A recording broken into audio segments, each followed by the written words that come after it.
Oke, halo semuanya. Hari ini kita akan bahas soal yang nomor 15 ya.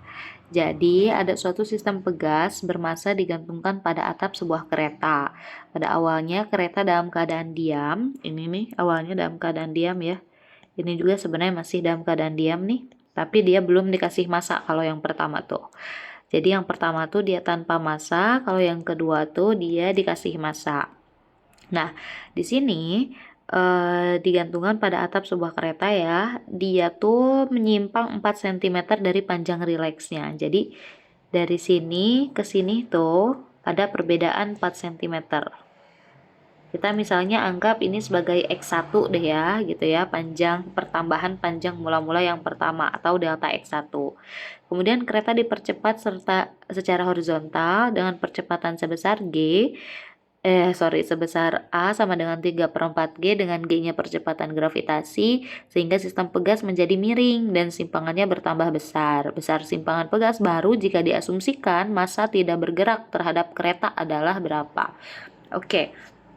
Nah, jadi berarti bakalan ada pertambahan panjang lain gitu ya, yaitu sebesar delta X2. Misal dari sini ke sini ya, adalah delta X2 gitu. Nah, pertama kita akan ini saat gerak ya, saat gerak.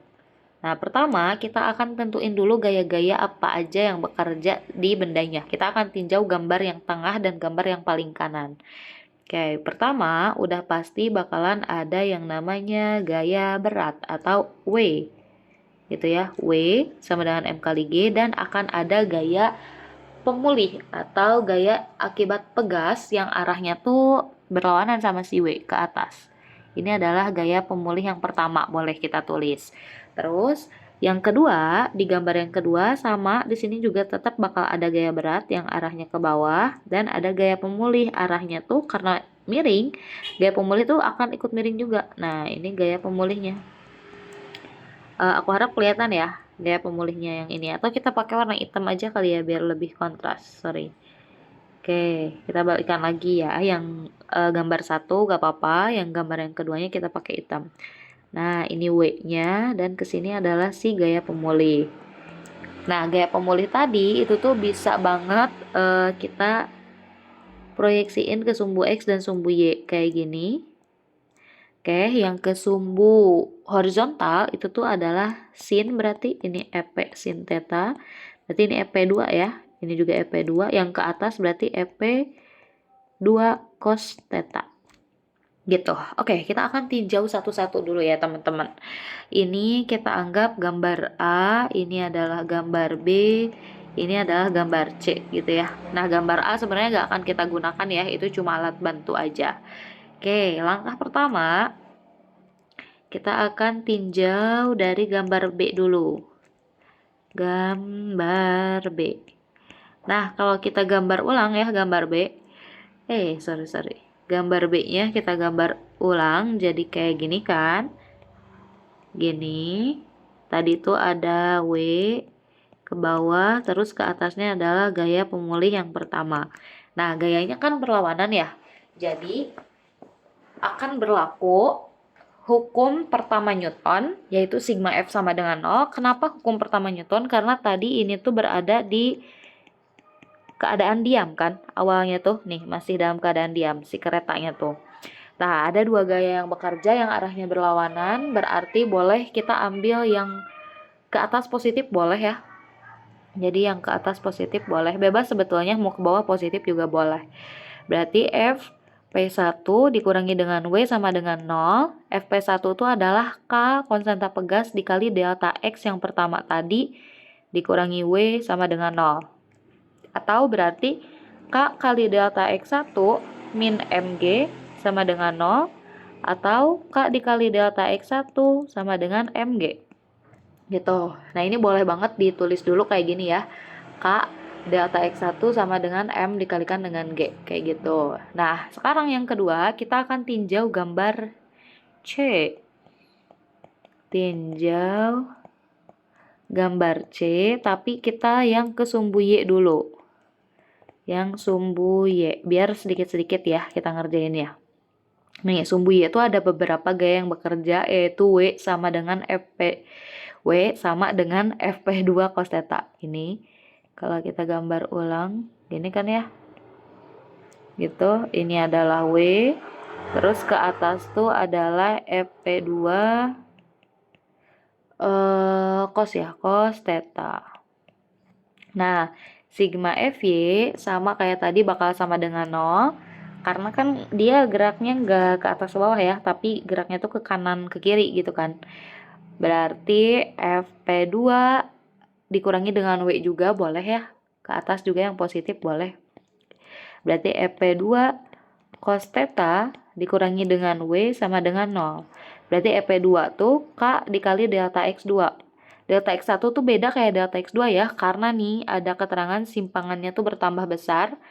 Berarti K delta X2 cos theta min W itu MG sama dengan 0. Atau kalau kita pindahin MG-nya, K kali delta X2 cos theta sama dengan MG.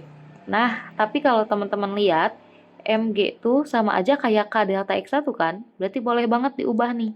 Jadi K delta X2 cos theta sama dengan MG-nya ganti jadi K delta X1.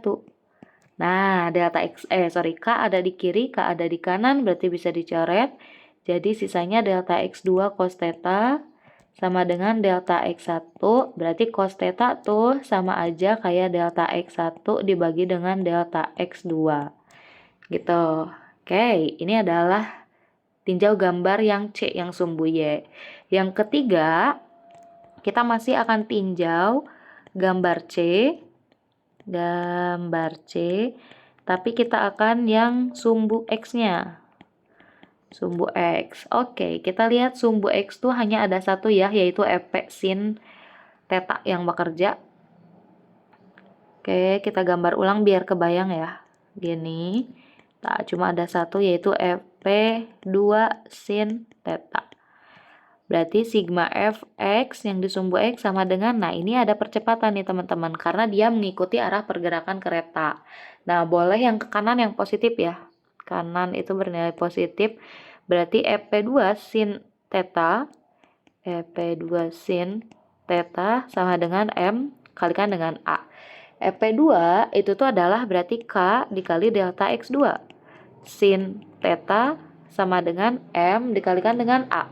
A-nya tuh tadi adalah 3/4G. Udah diketahui dari soal. Berarti M kali 3/4G. Berarti K kali delta X2 sin theta. Ini tuh bisa ditulis gini kan. 3/4 MG. Nah, kalau kita balik lagi ke yang tadi, MG itu kan sama kayak ini ya teman-teman.